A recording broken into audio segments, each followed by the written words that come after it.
I'm Chris Williams from Cyclone Fanatic and a proud Iowa State graduate from the class of 2007. No one shows up like Iowa State fans. And Cyclones support Cyclones on and off the field. Your gift can provide scholarships to students, fund groundbreaking research. We can even drum up opportunities for the marching band. Visit MoveWhatMatters.com to learn how you can make an impact today.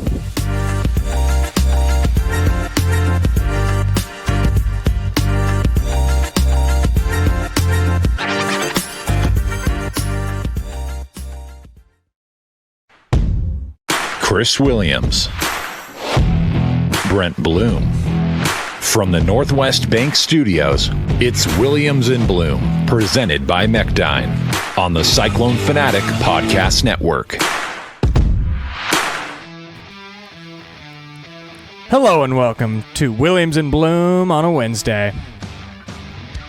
If you've listened to this and some breaking news has happened between Sunday and Wednesday, we're sorry. But I'll be in Dublin. Blum will be in the air, I'm sure, as you're listening to this. So we're recording on Sunday before I head out to Dublin on Monday. So full disclosure, this is going to be a little bit evergreen, a K-State conversation, some Big 12 talk, but if there's any day-to-day breaking news... Did you say green? Look for the... Jake, did you say green? I did say green. Good catch. Slancha. Slancha. Slancha. Slancha. Slancha. Our guy Zach said, I can't take it anymore. I'm telling you how it sounds. Slaw, like slaw with your pulled pork. This is, by the way, cheers in Irish. On, like the switch on. Cha, like 1, 2, cha, cha, cha. Now say it fast together, everybody. Slancha. Slancha. Slancha. Slancha. Zach's gonna just... Zach's turning this off right now. I'll never get it right. I was close, though. It's well, the old hey, here's the old trick, by the way. You learned this, game too. Week. It is game week. You learned this at an early age. I did as well. When you don't know pronunciation, just say it really fast and sell it hard. Yep. That was one of the earliest tools I learned in broadcast. Just say it really fast. If you make an educated guess and do it with... Sell it. With conviction. Yes. Game week, though. Let's go. Cheers to game week. Yes. If you are looking for breaking news, I am going to be doing the Daily Clone each day in Ireland. Going to film it from our Airbnb in the morning, so that we've still got you covered from a day-to-day perspective here at Cyclone Fanatic. Yep. YouTube, all that good stuff. I'll remind everybody, Iowa State, the team, will land in Dublin on the morning of Thursday. Okay. So they won't be in town for any news type stuff until Thursday. And then Iowa State, per the event, gets the use of the rugby field outside the stadium for team practices. Is that where the rugby team is playing? I think so. So that's the other thing that Iowa State's rugby team is playing They're playing an match Irish team. Yeah. On Friday? Is it on Friday? It is Thursday night. Oh, Thursday night. Yep. So I'm going to have that on Friday. We were at a sponsor event a couple weeks ago, and I ran into one of the rugby coaches. How cool is that? He was telling me all about it. That's going to be the day where I'm all over the country. But they're going to send me some pictures, some video, and we're going to have that for you on the Daily Clone, a recap of... Come on, fellas. Of the Iowa State, I think, national runner-ups in men's rugby. I think they did well. Take on the Turner Rugby Club. They don't know what's coming. They have no idea. Well, but I think the Irish are good at rugby. But they're not Cyclones. But they're...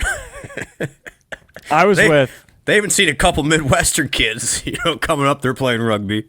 I was with a friend of mine this weekend, and his sister played rugby at UNI. And when we were talking about Ireland, she mentioned how Iowa State's playing over there. And as soon as I brought up that they're playing over there, she's like, "Oh my, that is a good rugby team." Do they sell tickets to that? That could be something for people to do. I think they are. Okay. All right. We'll I'll update. put something on Twitter. I've got an we'll update email on from the Twitter. coach that Okay. I read last week. It's at Lakelands Park Stadium, and again, that means nothing to me, but it's Thursday at 7:00. So figure it out, everybody. If you're over there, support the rugby club. I love it. It's a proud program. It was really cool to hear some coaches talk about it. You know, the other thing that I would just want to make note, because Chris Williams and I are Greenlee School of Journalism grads. Aiden, too, I believe. Aren't you, Aiden? Aiden's a Greenlee grad. Yep, Greenlee. And I have a minor from the Ivy College of Business. There you go. Oh, boom. Look at that, Aiden. Aiden is literally moving what matters in his own life. The Iowa State Greenlee School has taken a class over there for a 2-week study abroad opportunity where they're going to cover the game like a professional organization. My guy, Professor McNabb, has taken, I think, like 15 journalism students there. They're going to do some TV production stuff. They're going to write some stories. They're going to cover the game like they would, essentially a foreign road trip, and do some fun stuff as well. So that is the type of stuff that why college is really cool, is these crossover things of everybody participating. Also of note, everybody, the band is coming too. Did you know that? Really? I didn't know that. Yeah, the band. We talked about halftime. I think it's a K-State, Iowa State band halftime. That's awesome. We got band-on-band action on halftime. So I'm guessing it'll be the normal travel band. Yeah, I don't know how many amount. It is. I don't know what that number is compared to the home games. Yeah, but and it's obviously smaller. Yeah, I don't think it's going to be the full crew, but I don't know their transportation situation. They're not with the team. I know that because there'd be a lot of tubas and stuff, along with the 6'7", 350 pounders. Yeah, along with Tyler Miller. But they are going, and so we'll have some Iowa State band action for those over there too. That is awesome. And they're not bringing bagpipes. No bagpipes. That is not an Irish thing. It's not. I've learned that already. Sláinte. Sláinte. Okay. Sláinte to Mechdyne, the presenting sponsor of Williams and Blum, enabling discovery. They are, I'm sure, just as excited as we are for football season to get underway. A lot of good Cyclones working there from the top all the way down the organization. Yep. If you are looking for a career change, a new opportunity, go and give Mechdyne a look, and they might have something that's just for you. And they do worldwide stuff. Speaking of Ireland, my guy Clover is going to be in the Middle East later this month in October. I guess it's later in September. So they are a Marshalltown-based company, but it's not just Marshalltown. Everybody, they travel the world with a lot of their technology. That's awesome. That is so cool. I'm sure they've got a few people going to Dublin. Not for work. I bet they're going to support the Cyclones and drink some Guinnesses. So let's get into K-State. I'm thinking, everybody, can you give me advice? Do I do Guinness or do Smithwick's? Smithwick's? You read a Smithwick's? I have not. I'm going to have anything. That's the lighter lager. It's not the heavy. I mean, Guinness is, again, I realize the alcohol percentage, but I think Smithwick's may be my go-to, and I think I'm saying that right too. My pronunciation has had a bad month, so I'm going with Smithwick's. Hey, you nailed Tomato and McDonough, though, I did. on the Sunday show. I did. There you go. Ike Ezeagu. Yeah. If it's a player, I'm usually pretty good. Kai John Cummings Coleman. Yep. But when it comes to cultural things, not my strong suit, everybody. Well, I'm really excited to be, I'm in fun. Ireland as we speak. As we speak. I'm excited to have some Guinnesses. Let's get into K-State. I know we talked a lot about them on the last show we did from a weather perspective. Yes. I'm really interested to see where they're at from a pressure standpoint, because this is a program, they won the Big 12. That would have been 2 years ago now. 3 years ago. The Max Duggan year. 22, yep. But it was the year where... 21. 21? It all runs together for me. It was a year they knew that it was 22. It was 22, that's right, because they beat TCU. TCU still made the... Yeah. Got it. They knew no matter what happened that game, there was really nothing that was coming out of it other than a Big 12 championship. And right. Granted, that is a very big accomplishment. Would love one of those, everybody. But in 23, they were in the running to make a run to the Big 12 championship. Abu Sama happened. I don't think that game was winning in for them, but they were. It wasn't. They should have probably been in that year when you look at what they had and the rest of the conference. Last year, I still thought that they were one of the 2 or 3 best rosters in the league and vastly underachieved.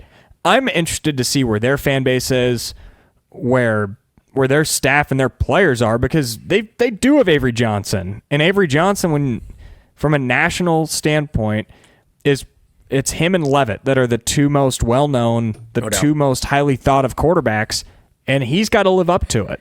And I think they will. I picked them to win the league. I picked them to win this game. I hope I'm wrong. I really, really hope I'm wrong. But it wouldn't shock me at all if they went out and went 6-3 in the Big 12 again. Yeah, they're like, again, like the tiers we talked about on Sunday. They're definitely in the top tier. They should be there. They have won the most games from everybody left in the conference over the last 5 years. Interestingly, though, Jake, if you read their stuff, it's hard to get my mind around this as somebody who's been around Iowa State for a long time, and how long Bill Snyder just dominated Iowa State, like completely. He did the old Hayden Fry. Not only am I going to beat you, Iowa State, but I'm going to embarrass you on the way of running up the score, and he did that. Okay. Interestingly, though, in this successful era for Kleiman, and it has been, this is now his 7th year, Matt's beat him 4 out of 5 times. Yep. Which, again, like, whoa, that's like, I had to did we really? Yeah. Iowa State beat them 4 out of 5 times, and of any program in the Big 12, Iowa State's had Kleiman's number. And there's a variety of things why that is. Iowa State generally has been really good stopping the run against K-State, and that's what K-State wants to do. Now, they have Dylan Edwards this year, who they think is a big-time talent, but Iowa State's done pretty well against stopping the run. The biggest question mark for me in this game is literally on the newness of K-State in a lot of areas. And this can be good or this can be bad, depending on what way you look at it. So follow me here. K-State has a new offensive coordinator, a new offensive line coach. They have multiple transfers, high-end transfers, Power 4 transfers. They were very active in the portal. On the O-line, too. On the O-line, on defense. They've got transfers at wide receiver. They got a lot of new bodies. So there's 2 ways to look at that. One, just like we're looking at Sewell and Towns, like, oof, adjustment. But what they're saying from their people is they think they have a little bit of surprise for Iowa State. Matt Wells is the new offensive coordinator. Matt, familiar with the Big 12, was at Texas Tech, obviously, was a longtime coach at Utah State, and he's running the offense. And honestly, the biggest concern I have as an Iowa State guy is what they're going to do something different that Iowa State's not going to be prepared for. When you have this game, it's a conference game, it's literally the biggest game of the season for both of these schools. You are going to literally throw something out that nobody's prepared for. And how quickly can you adjust? And if you adjust, is it too late? Where Iowa State, I would say, of the groups, of the 2 teams, is the more known commodity of what you're getting from Iowa State.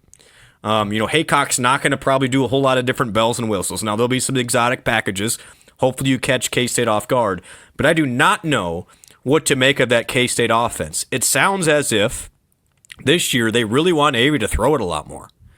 They've been run heavy for so long, which surprised me too, that they want him, the number for him is apparently 3,200 yards passing. Like, they want him to be more of a pocket passer, not just a runner. And they believe, if you talk to the K-State people, they have a lot better receivers too. So I keep leaning on Jake. Then for Iowa State, there's some newness in that secondary. Is it that big play that's the difference maker? And there you go. So I think the freshness of the coaches could be good or bad depending on what way you look at it, and the freshness of all these transfer players as well for K-State. Well, I think one good way to look at it from Iowa State is Wells has not gone against John Haycock. And we've seen teams really struggle in their first time seeing that 3-3-5. True. Obviously, it is way more common now across college football. It is. It's not 2017 anymore or 2018 where teams are seeing it for the first time. But Iowa State does it differently. They've got their own wrinkle, and that could be advantage Iowa State. But again, you mentioned the big plays. That's how K-State did put up points last year on Iowa State. They beat them over the top a couple times. So preventing that is a massive, massive key. I think that's the key to this game is if Iowa State can keep K-State in that box, make Avery, make the short throw, keep Avery in the pocket in some context. I mean that like not running, because that guy can break a big play for you, both over the top throwing. He's got a big arm. He's fast as heck. We all know that. Edwards is a very talented back. That first game, you haven't tackled live against somebody else before. You know, that the first game is really susceptible to the big play in particular, especially if you don't know exactly where you're going yet. And I think K-State's playmakers are scary in that context. And I don't know what Matt Wells will have up his sleeve, but it will be something. You can guarantee they're going to do something Iowa State hasn't seen or prepared for, and you hope Iowa State's experience on that defense, you know, can diagnose it and snuff it out. But you also saw a lot of youth in that back end of Iowa State's defense too, so that would be my concern, the biggest concern I have going into this game. Secondly, for me, for concerns against K-State, is their D-line is solid. Romaine at linebacker is an All-American. It's going to be tough to kind of move those guys around. Yeah, they've got one of the best front sevens in the country. Really, and I think Romaine, if not the best linebacker in the Big 12, you know, he's definitely one of the top 4. So they're going to be tough to just move and just ground out play. So Iowa State's going to need a couple big plays of its own. And so who wins the big play game? And big plays, obviously, with turnovers too. We all get that. So I wonder who forces the big mistake then when you start to press and try and make that big play. You mentioned turnovers. I'm really interested to see how far Avery Johnson has come in that area since last season, because he is, I think it's fair to call him the most talented quarterback in the conference, but he did not play like it. And again, it was his first year starting as a full-time starter. He's certainly going to grow. But that Iowa State game last year, Iowa State didn't play great that day, but Avery Johnson threw the ball away on the first play of the game, fumbled it, and took a safety when that play started at, that's right, it was like their own 20 or 25-yard line. That right there made a game that was already going to be really tough for K-State to win even tougher. The Houston game, Avery was terrible. They lost to Houston when Houston was not a great good team last year. They got smoked by BYU. A lot of that came because of some special teams plays and Johnson not being great. Lost by Arizona State at home, and he threw 2 more picks in that game. Yeah, so if Iowa State can bait him, and that all starts with stopping Dylan Edwards and stopping Avery on the ground as well. You got it. I think that's where, if K-State, that's why it's fascinating, because K-State obviously wants to run it because it avoids, but then they do have that big play ability. Can Iowa State slow them down? First down's huge. If they're in 2nd and 5, 2nd and 4, it's going to be a long day for Iowa State. If they're able to get pressure, move that line of scrimmage back, and that's where Dom Orange comes in here, then you force him to make throws. He was 12 of 28 against Iowa State and was behind the chains all night. That's what I remember from that game. Like, he made a couple throws. He did throw for 3 touchdowns in that game and a couple more big plays. But he, in my opinion, is not a great decision maker when he's behind the chains. He can make a big play, but he's going to force a lot. So first down is critical for Iowa State to. That's where Iowa State honestly got burned against Scatteraboo and Arizona State in the championship game. They're getting 7-8 yard chunks, and then it's so much easier to throw on 2nd and 2 than it is 2nd and 9. It just is. It's just the nature of it. So I think that's super good insight. First down, how does Iowa State contain the run game, both Johnson and Edwards and whoever else they throw back there, and get in favorable down and distance positions? My nightmare that I envision is like what you said. Edwards getting 5-6 yards a pop, somewhere in that range. And then you've got these young safeties who've played, but they haven't been the guy. The play action comes into play more. The RPO, you're sucked in to try and stop the run, and that's where Avery can hit Jace Brown over the top. And again, it's cliche football, but that all starts with stopping the run. And on the other end, I think that's what K-State's focus is going to be too. Iowa State is at its best.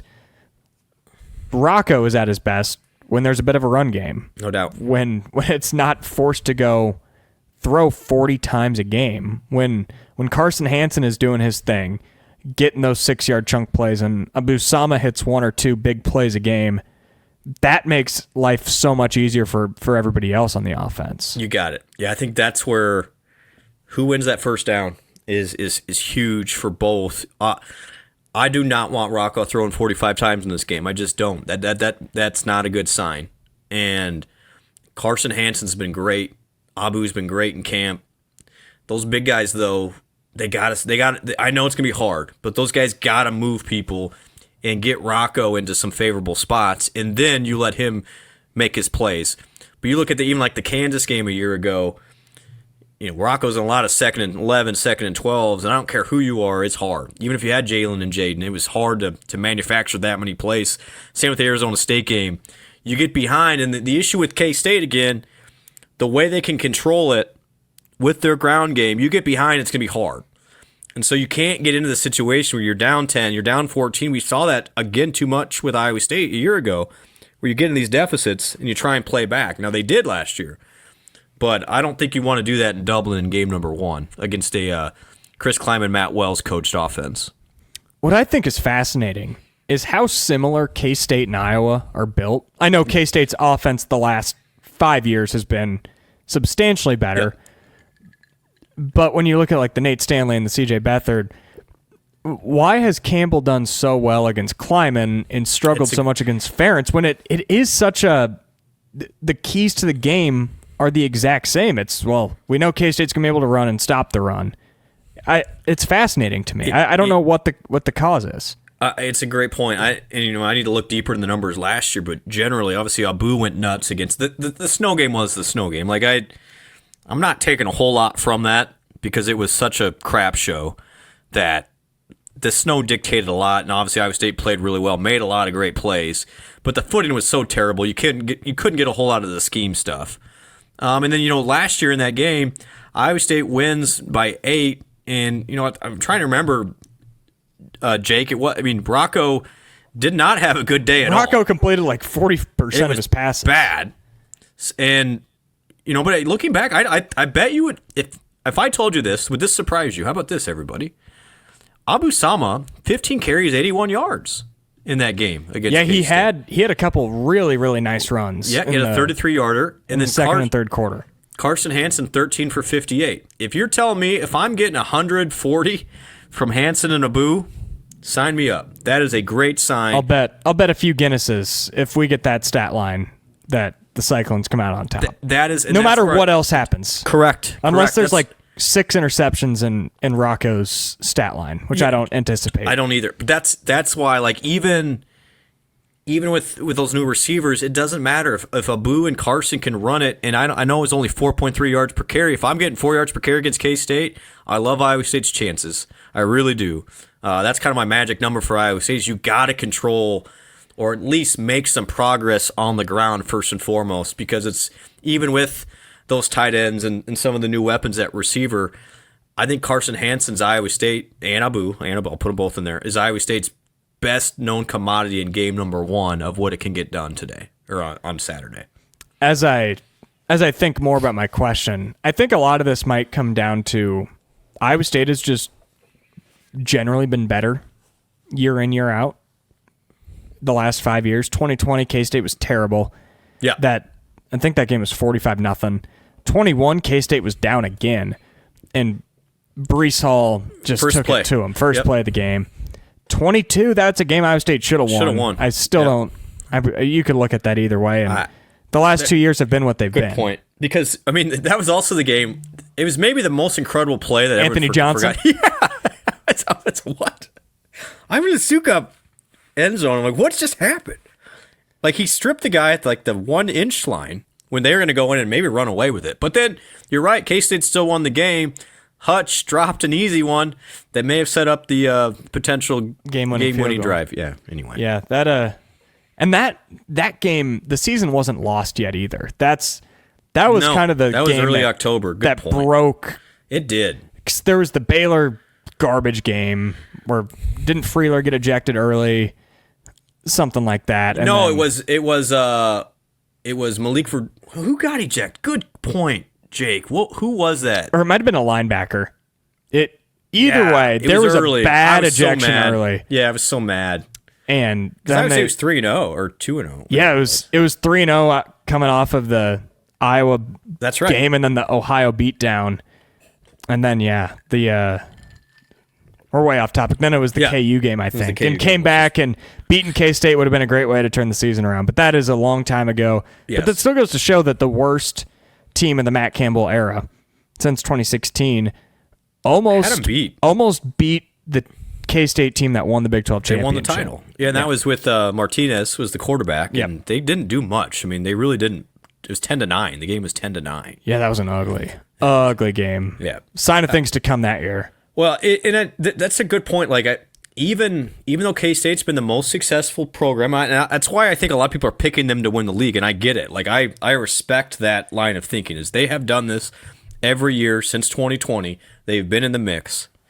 It's just, if I compare these two teams, they're basically dead even in my book. So I think the game is fascinating, which leads us into this discussion. Everyone's like, well, it's the first game. We'll see what we got. This game has so many big expectations and anticipation to it because it determines a lot of what happens to Iowa State's season. Not just from a start. You obviously rather be 1-0 than 0-1. But Jake referenced this earlier. I think to get in the Big 12 championship, you're going to have to be 7-2. You're going to have to be 7-2 to get in that championship game. When you have 16 teams, there's that many wins and losses throughout. That most likely we're going to have a tiebreaker situation that 7-2 is going to be the absolute minimum to get in. And so when you start in a conference game and you're 0-1, for this is both for K-State and Iowa State, you basically have to then go 7-1 the rest of the way, which is going to be really hard to do. And so that's why this game, that's why the regular season still matters. And I know some of our friends in the Big Ten want to devalue the regular season, let everybody in the playoffs. You get a playoff spot, and you get a playoff spot. But until then, this is a monster game. Even in a 16-team league, makes it even bigger to start 1-0 against another Tier 1A team. Yeah, and that's when I look at my preseason poll. That's why I picked K-State to win the league because I think that it's a coin flip. I think Iowa State gets one of K-State and Iowa, and I like the chance against Iowa a little more. And since I'm picking K-State, whoever loses this game, it's going to be very, very, very, very difficult for them to make the Big 12 championship. Pretty much got to run the table. So that way, we have to have our preseason poll submitted before week 1, right? So then that way I'll just flip them. If Iowa State win this game, I'm going to pick them to win the league. Like that's how I'm approaching it completely. It's huge. That's the thing is like this game has the odds difference it'll make on Iowa State's chances to win the Big 12 and make a playoff is almost solely dictated on this game. If you lose it, you drop precipitously. If you win it, you're in a huge, huge driver's seat going forward. And that, I think, transitions well into our next topic, and we're going to talk about the Big Ten and playoff expansion. Not too much. We're going to make it Big 12 focused. First, we've got to thank a couple sponsors. Northwest Bank. If you haven't gone to Northwest Bank to convert your euros, you probably missed the mark, unless you're, by some chance, flying out Thursday. I don't think many people are doing that. But always a good reminder to bank with somebody you know. Yes. And they're really good people, and they got branches all over the place. Gravitate Co-working. I'm going to feel like I'm working from home over in Ireland. If they have a Gravitate Co-working in Dublin. They got have co-working somewhere. Might have to leave the Airbnb for the morning to go do some work over there. And in all seriousness, Gravitate Co-working, if you get tired of working from home or just need a change of scenery, a real office feel, Gravitate Co-working is your place. Hey, Jeff from Gravitate, if you're over in Ireland, let me know. Smithwick's or Guinness on me, pal. That'd be a fun dinner. Yeah, he's great. And this is, I know we talk about these sponsors a lot. They feel like family. Well, they are. They're all Cyclones. This is the great thing. And Cyclones helping Cyclones here. Gravitate, great people. Well, speaking of Cyclones helping Cyclones, there was a point last week when Williams texted me that he'd been up for 36 hours straight. And I was thinking that Cyclone Hope Wood was maybe going to need to help Williams. He went on a ghost hunt as well, so I was nervous for him a little bit. Those ghosts in Belfast, I imagine, have seen a lot more stuff than the ghosts in the States. Yeah, it's just been around longer. If you're into that type of thing. The point of that is Hope would. Hope would. She can get you a will in a day. Hey, and if it's Wednesday, the game's not till Saturday. Again, I don't know her travel schedule, but you still got a day. Yeah. You're going to need it. It might not be during Farmageddon. You'll need it at some point this year. At the very least, before Cyhawk, because we all lovingly dread that game in the best and worst ways. The good news this year is it's an 11 a.m. game, so from a binge drinking perspective, the crowd should be a little bit, not tamer, but I think there should be it should be an easier day for the Iowa State Police Department than normal. You would think, however, I know what I would have done back in my day. I'm speaking of staying up for 36 hours. Some of the students may not sleep that Friday evening in Ames. Did you know it's 801 day on Farmageddon? No, is it really? It is. Explain that to the old people, because I learned about this when I was. This is a newish concept. So Aiden might need to help me. Yeah, come on, Aiden. But 801 is the first first wet period for the fraternities, correct? Sororities. Sororities. So basically, yeah. I wasn't in Greek life, but my entire family was, so I have a general idea. At 801 is basically where the drinking bans are lifted for. 8:01 in the morning, not August 1. 8:01 in the morning. 8:01 in the morning. Saturday before school starts. Yeah. And it's supposed to be like, the drinking bans just lifted for the sorority, but it's the entire university. Place goes crazy. It's a fun day. I went up one year when I was in college, and it was a blast. I can't even imagine what it would be like on a game day. With 11 a.m. kick in Ames. I can't even imagine what it would be like playing an FCS opponent the same day as 801 day, let alone the Farmageddon. With the game at 11. Oh, boy. Good luck. People in Ames, stay safe, would you? There is Uber in Ames. Okay? Always call an Uber if you can. Yes. No, true story about 801. The reason I got to know it, so this feels like eons ago, but when Iowa State opened up campus in 2021, so this is the middle of the COVID paranoia, I'll just say, and very, they'd set up school, so it's very classroom safe, yada yada. Well, Ames, the week after 801 day, had the highest rate of COVID in the nation. Why would that be, Jake? It's a great question. Because 801 day happened, and the students just spread it all over, and so literally they had to.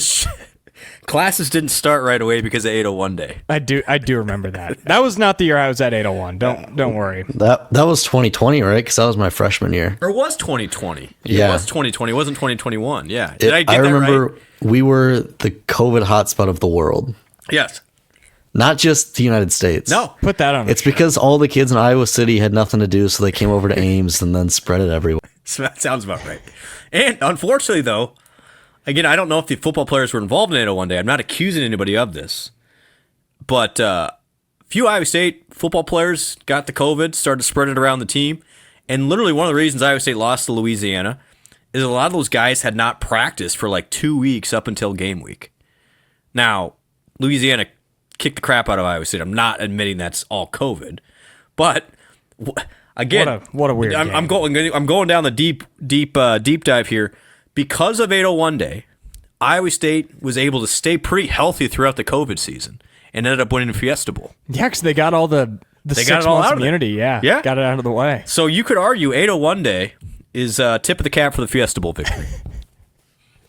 Also, thanks to Kelderman Manufacturing and the Iowa State University Foundation. MoveWhatMatters.com. Students, hey, it's all part of student life, and the foundation supports maybe not 801 day, but at least extracurricular activities. You could call 801 day an extracurricular it's basically, activity. For those old timers like me, 801 day is like Visha jammed into one day. Is what it essentially is. It is wake up and have house parties. Just go nuts. Starting at 801 all day. What's the forecast in Ames on Saturday? Like I'm a little nervous for the Ames PD and the Iowa State Police, but you know what? Kids, behave, please. Yeah. Stay safe fun. out there. Stay safe. Oh, it's going to be nice too. Oh my goodness. Oh boy. Good luck, everybody. All right, the Big Ten. Yeah. They hate me. They hate us. They hate you. They hate college football fans. They want to expand. They don't want to. I don't want to put that verbiage out there yet, but they have kicked the tires on floated expansion to potentially 24 or 28 teams, which is too much. Way too much. And my problem comes into, and I think I do share a bit of a unique opinion. I don't care about the national championship.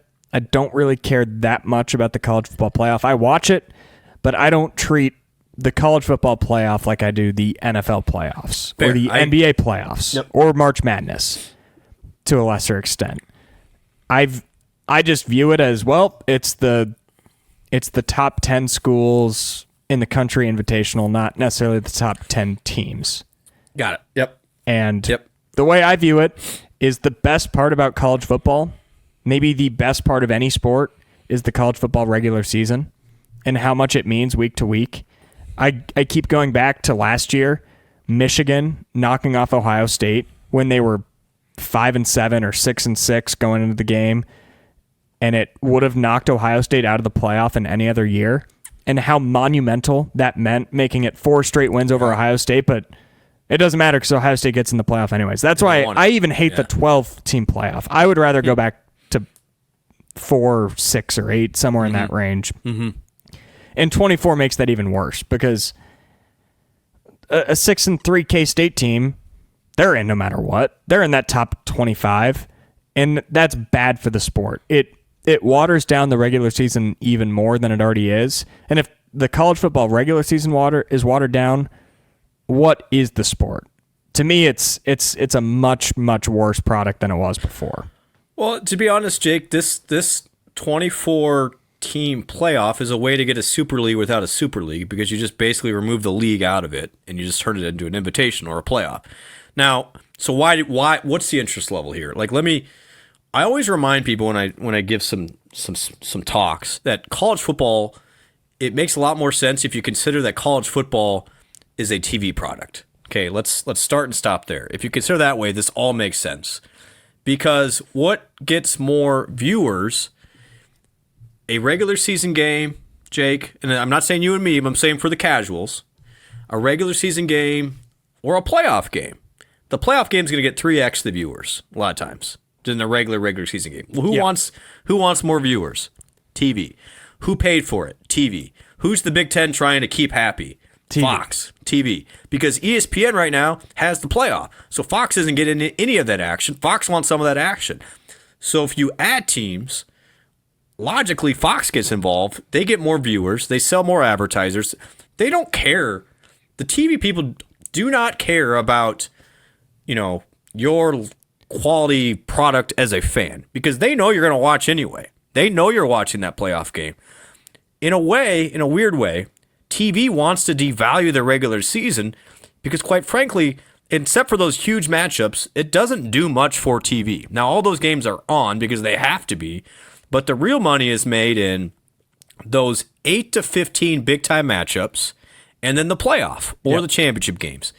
And so while we as fans want the regular season because that is the best part, is having every game mean something, for TV, quite frankly, a TCU versus Baylor game doesn't move the needle. It doesn't do anything for those folks. Now, it does a lot for TCU and Baylor fans, but college sports at the high end is a TV product.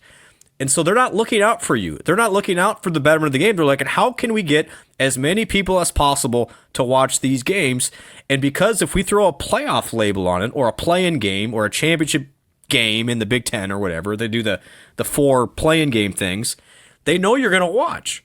And you're going to watch more than you would a regular Indiana versus Northwestern game. And I probably would too. Like, I'm not going to be dismissive of that. I get what they're trying to do here. But if they can't get the Super League, which they're clearly trending towards away from, which is good for Iowa State, they're going to try and expand this playoff to make the playoff even more valuable so they go sell it more. That's as simple as it is. Like, I think sometimes we look at there's just big bad actors. It really just comes down to TV trying to get more viewers to watch the game because that's how all this thing goes. The more I think about it, I don't know if I would watch. Yeah, I'm not. At some point you won't, but I think over the course, immediately. Last year, I watched every second of every first round playoff game. Yep. And pretty much every game outside of the Texas-Arizona State game sucked. And this year, I'm probably going to watch, but if I have a buddy who's back in town and I get it. I'm like, oh, okay, well, I don't absolutely have to watch the 12-5 game. And over the course of time, I could see myself veering into like, the Big 12 isn't involved. I don't care. Or the Big 12 is getting the short end of the stick. I don't really care. And that's what I fear, is that it becomes the NFL light. Yeah. And I totally understand. But they honestly, the TV networks are banking on the majority of America being dumb. And that's fair. I don't mean to be that simple, but that's what they're banking on here. And the people that are dumb are not like who's listening to this. It's no, that's what I'm saying. Like, it's the general college football fan who doesn't know who the starting quarterback is on 99% of the teams. Exactly. And that's not you sickos. It's not. That's why it's I will argue I agree with all of you. This would be horrible for the sport, but the TV networks don't care about the diehards. They really don't, because quite frankly, there's 75% more casuals than diehards. There just are. There's more of the dumb people. Like, again, I don't mean to be like mean to people, but like that's quite frankly what we're dealing with here. And they know those people will watch if you put a playoff thing on it, and they don't care about how passionate you are and the games you went to in the 90s with your parents and whatever. They just care about maxing out viewers to sell advertising, while they can milk every last ounce until all these things go to the streamers anyway. Like Fox and ESPN are they're in their last 5 to 10 years. I really believe that, of whatever they used to be. And so they're just trying to milk this thing to every last ounce. And honestly, a playoff for them gets more of the casuals involved, which means more money. What a note to end things on. That's my cynical take of the week before college football starts. And the Iowa State game is going to be on ESPN. And we need TV. We do. But I'm just like, what I always tell groups is, when you start looking at the big picture of college athletics, this isn't what it used to be. This is a TV product, and TV just kind of dictates things, and these schools somewhat have to go along with it. And so why is the Big Ten doing this? It's because Fox needs them to do this. Well, that's quite the note to end things on. The good news is, again, we're pre-recording this, so it's cynical right now, but as you listen, at least I will be just in a great mood over in Ireland. Bloom will be once he gets there. I am ecstatic. But I'm gonna end on a good note, everybody. We don't know what's gonna happen to college athletics. Like, it's changed a lot, but you cannot replicate the feeling that you have right now leading into the first game of the first week. Like, this is this is like Christmas morning mixed with July 4th mixed with an early out for school. Like, this is the best vibe you could get. And Iowa State's on national TV in front of the entire world. The marketing dollars alone are unbelievable for Iowa State, and our Cyclones are front and center. So, yes, I can be cynical, and I think you have to be in this world to stay in front of it. But at the same time, the beauty of why we do this is exactly Saturday, when that thing kicks off in Dublin, you're not caring about all the junk this offseason, what happened in the TVs and the transfer report and all this stuff. It's Farmageddon. Let's beat those guys for the 5th time in 6 years and roll it out there, and let's play for a Big 12 championship come December. Want another piece of good news to end on? This is a very, very you got to be deep into the NFL or fantasy football to know this, but John Mechie just got traded. Do you know who that is, Bloom? Oh, he's the slot guy for the Texans. Yes. So that clears the way. They're all three going to play. They're all three going to make it. I think with Mechie getting traded, there's a shot that Higgins and Knoll both start. Yep. Because I think Mechie was who was ahead of Knoll. He was. In the depth chart. So that's crazy.